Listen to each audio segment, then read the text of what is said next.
Hello, hello, party people. Let's talk about something serious for a change, right?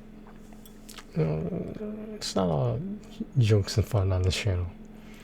Um, I was thinking about making this video for a long time, because I think it's a message that's worth being sent out there into the interweb.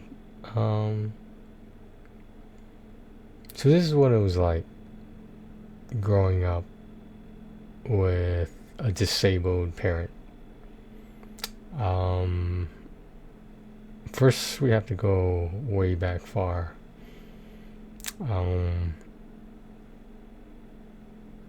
The immigrant mentality is you work some job. It could be manual labor. And you work it till the day you can't do it anymore.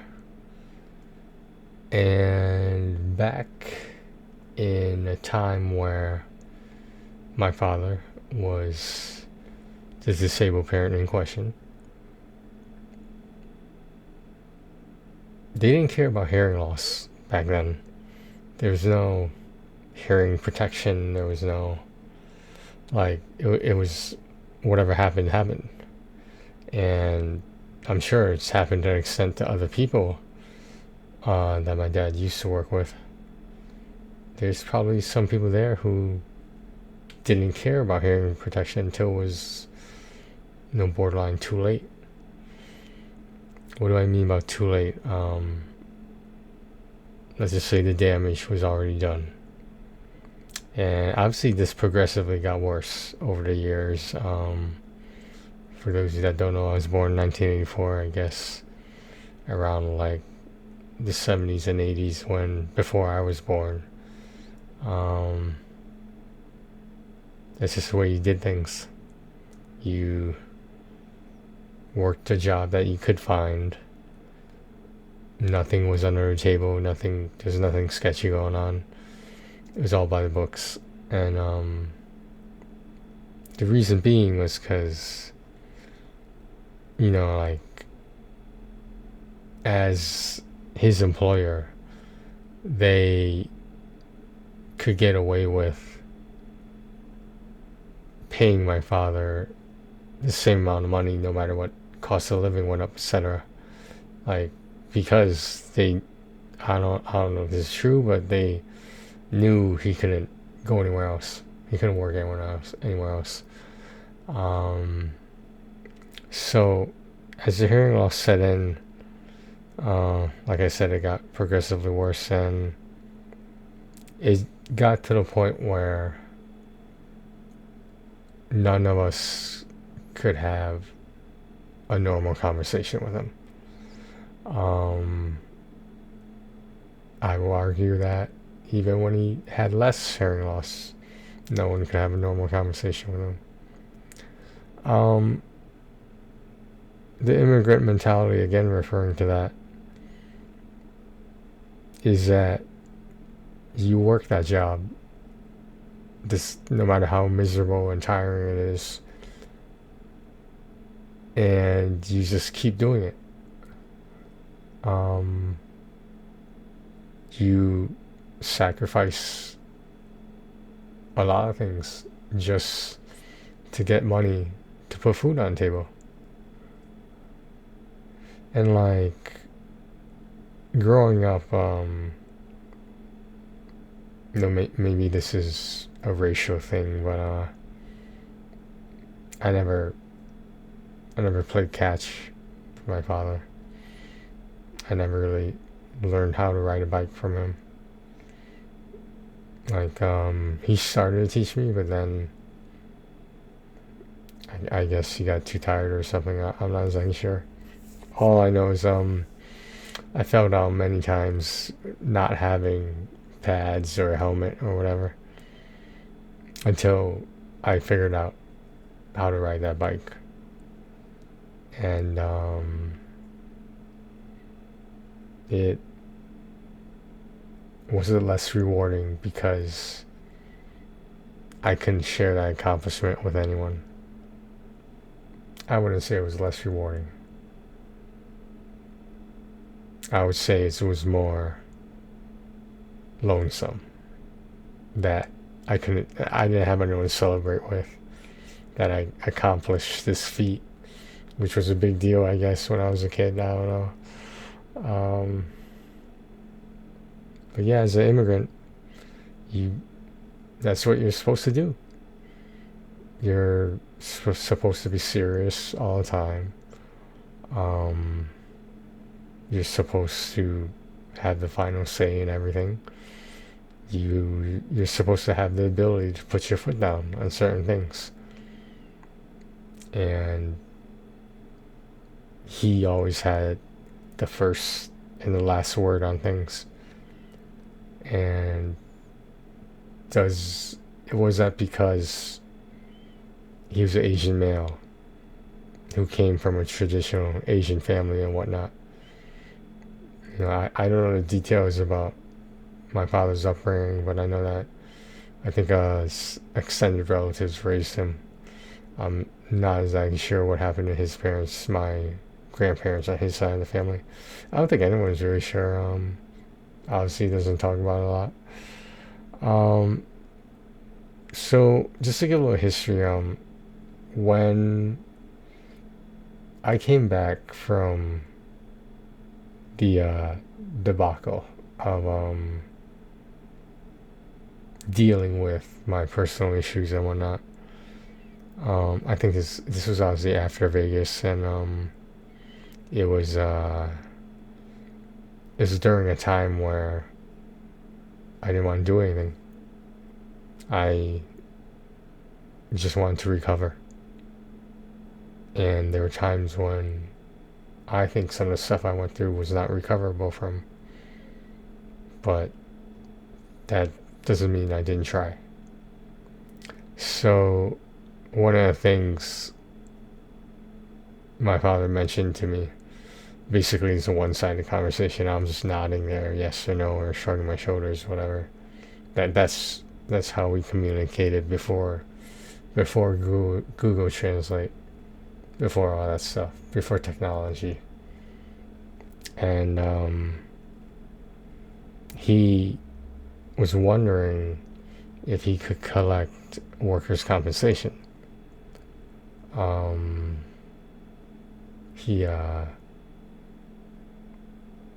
asked me to help him with that, and it was fine because I didn't really have that much going on, so I did not like waking up early to go to meetings with his attorney, his workplace's attorney. A mediator was in there somewhere. I think that was the name of his role. And it was just established that it just made sense for him to get something, because while it was not enforced, there was still eventually a well-known knowledge that he should have been wearing hearing protection. Everyone should have been. Did everyone end up collecting workers' compensation? I don't know. There were like two owners of the factory, and I should probably mention that my dad was a factory worker. And by the time things went the way they went with the economy at the time, it was just the owners and my father, and the three of them, and they did everything on their own. Each of them had their role in the factory. Like some people could work on certain machines. Some people didn't know how, so they would work on a different machine, etc. Blah, blah. There's basically a lot of nuts and bolts and like tools and related stuff like that, just producing them and whatnot. Because as you can imagine, there's different kinds of nails and stuff, and all the stuff that people use in mechanical devices. So when you ask someone else, anyone else who knew what was going on, I helped with the paperwork and the phone calls, when in reality I was the only one doing the paperwork and the phone calls. Um, and I didn't mind because the angst I had as a teenager, eventually it went away. And it was never resolved, but I tried to let things go. And I think it was very evident that I was trying to. And my dad and I started communicating with a pen and paper. His English was better than my mom's, but obviously he couldn't have a normal conversation because of his hearing. It was eventually concluded that he had about 70% hearing loss. And part of the workers' compensation thing is that they would pay for hearing aids for, the duration of how long he's going to be disabled for, which is basically the rest of his life. And so we communicate on pen and paper.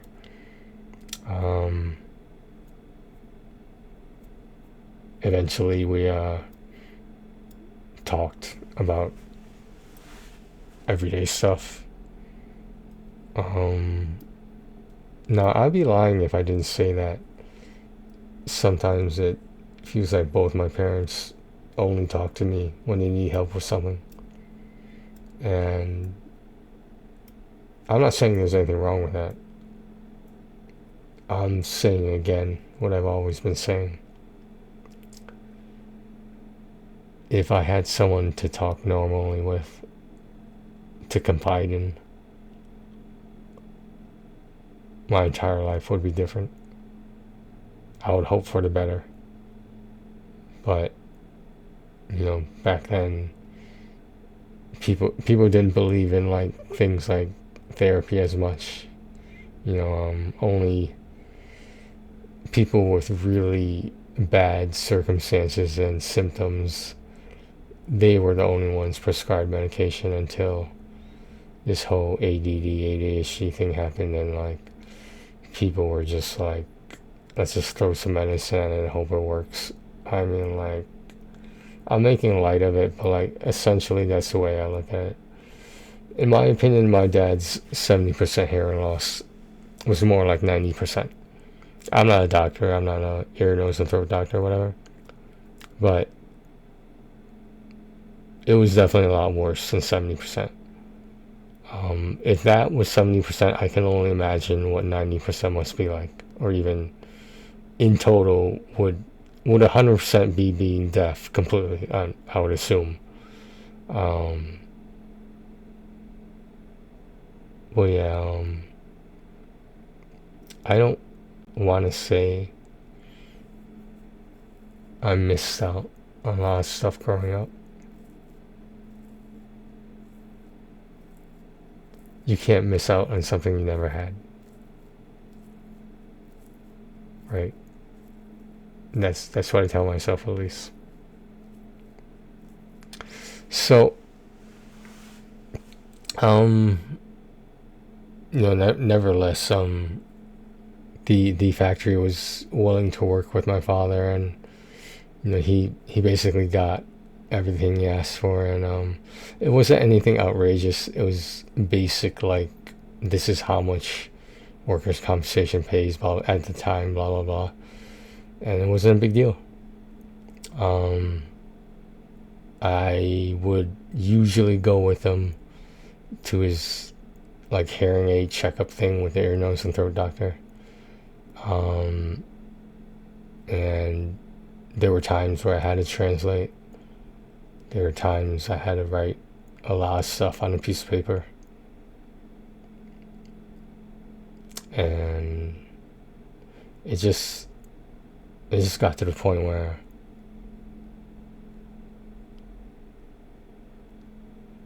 everyone knew there was something wrong, but no one wanted to do anything about it.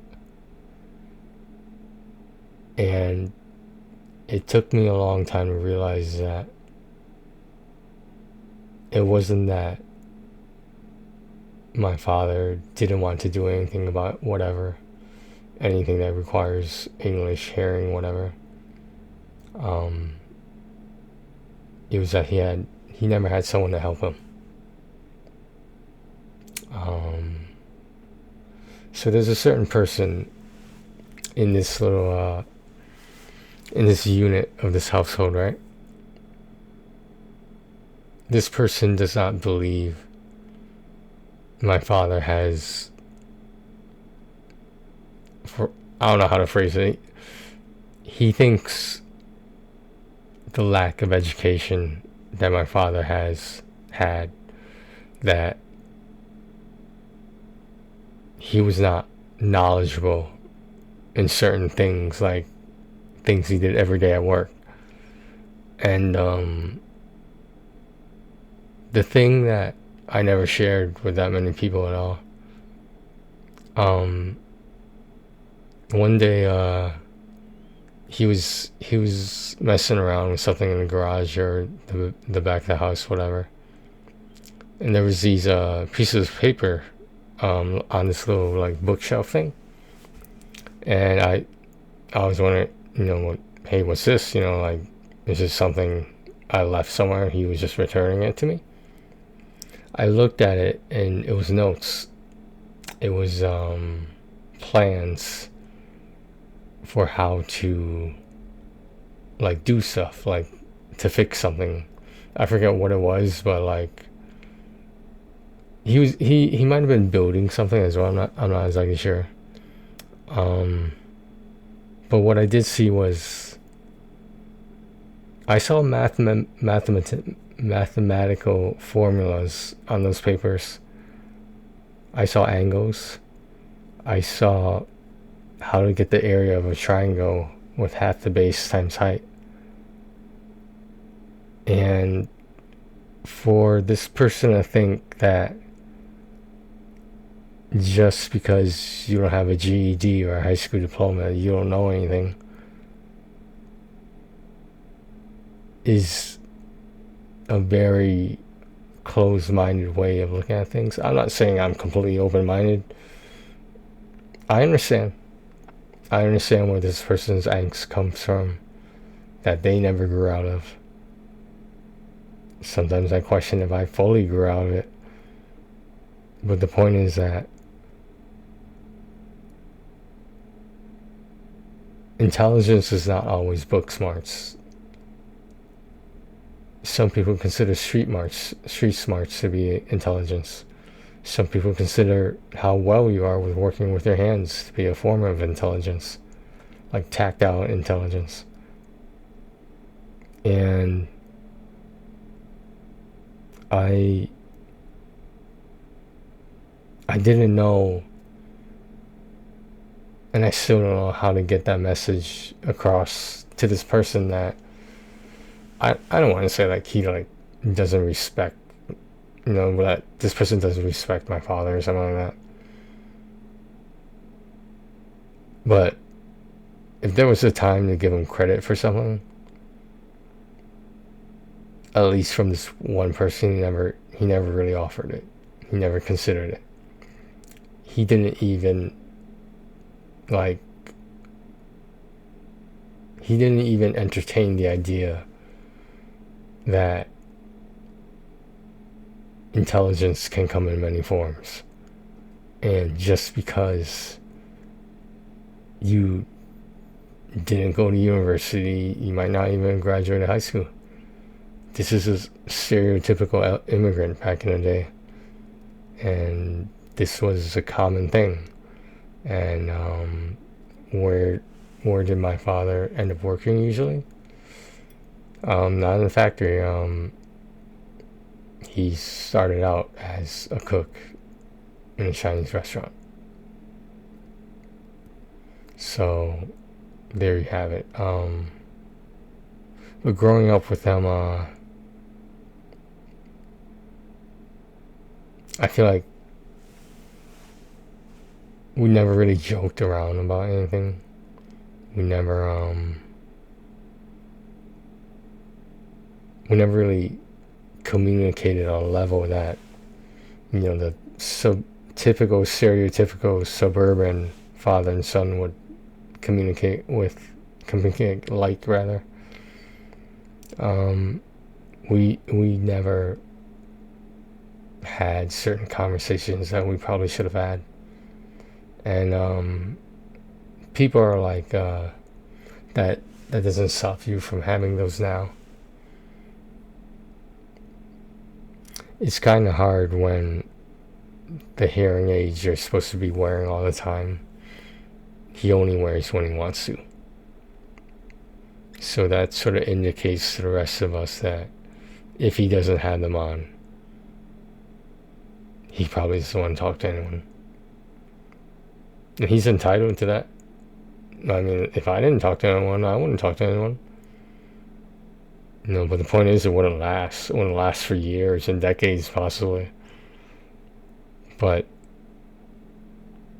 at some point, you just have to realize that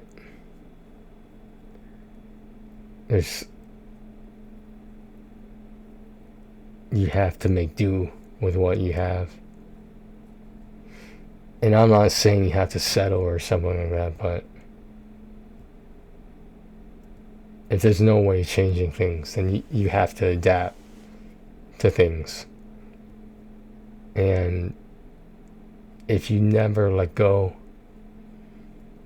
of that anger, that angst, like I can never stress that enough, like straight up dissatisfaction with life. And I understand if you got a lot of things going on, blah blah blah, but I'm not saying I'm an expert either. I've worked with my hands before, and you get paid unaccordingly to how much manual labor that can be sometimes. Some people come home and they have a headache from looking at a computer screen all day. If you work in a position that requires manual labor, you don't just have a headache, your entire fucking body is sore. You just want to sit down and just chill, not have to think about going back to work the next day, even though you know you will, and the same shit's gonna happen. And for a long time I thought like maybe he was continuing not to wear hearing protection because he just didn't want to talk to the rest of us. And I think we came to an understanding, if that makes any sense, or as bad as that might sound.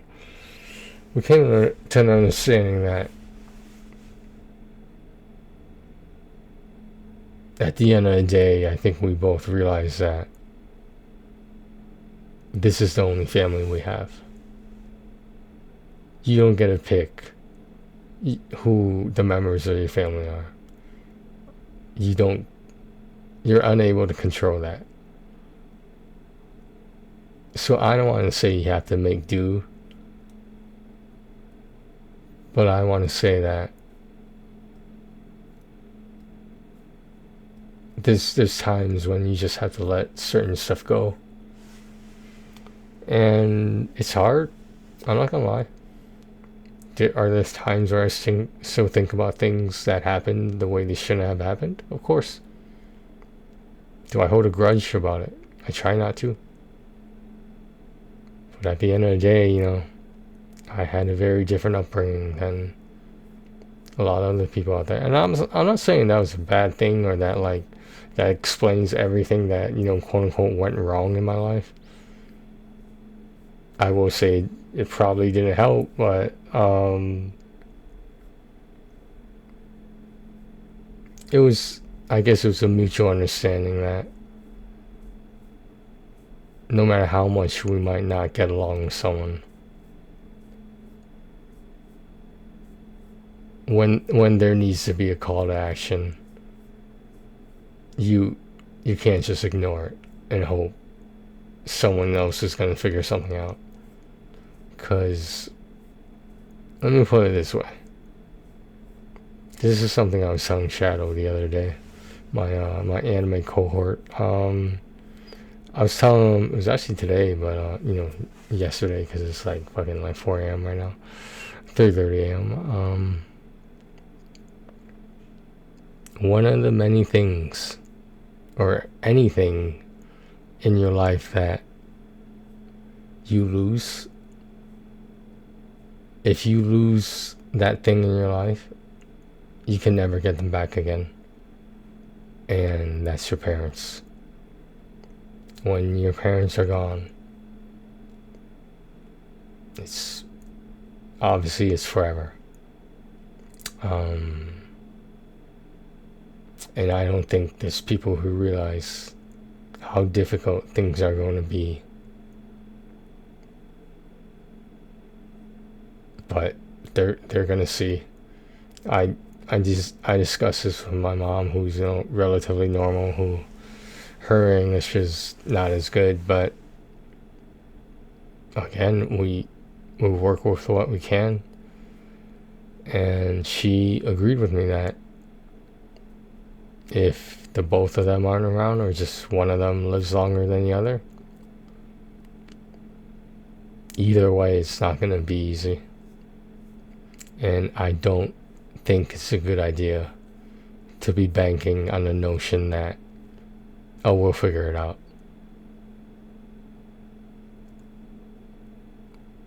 I'm not saying that's deluded.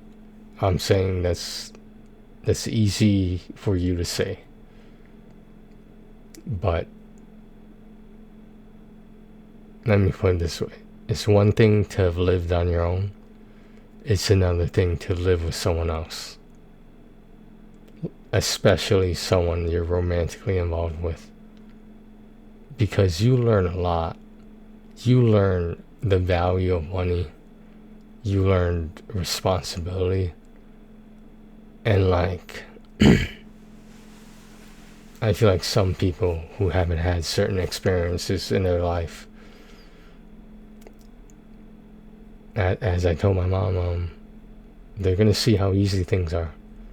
They're going to see how easy stuff is, everyday stuff, daily stuff, when they're not around anymore. You're going to see how easy it is. And I know I'm getting off on a little bit of tangent here, but if, as morbid and wrong as this might sound, if it was in my power, if I had to choose between one of my parents being alive and one of them not, to continue living rather, I used to think I had the answer for that. But I'm realizing that either one being gone is not going to make things easier. I know that sounds very obvious to say, but I'm not saying it doesn't matter which one dies first. I'm just saying one of them is going to die at least. Like, it's kind of unrealistic to think they're going to live into their 90s. I mean, like, Father Time is undefeated. I don't know how many times I can say that. But that's life, right? I don't know. So this was my little talk about what it was like, what it's like continually and ongoing to be with a disabled parent.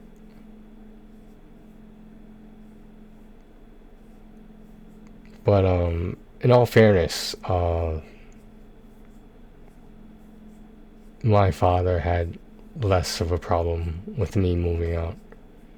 And that's a whole nother story though.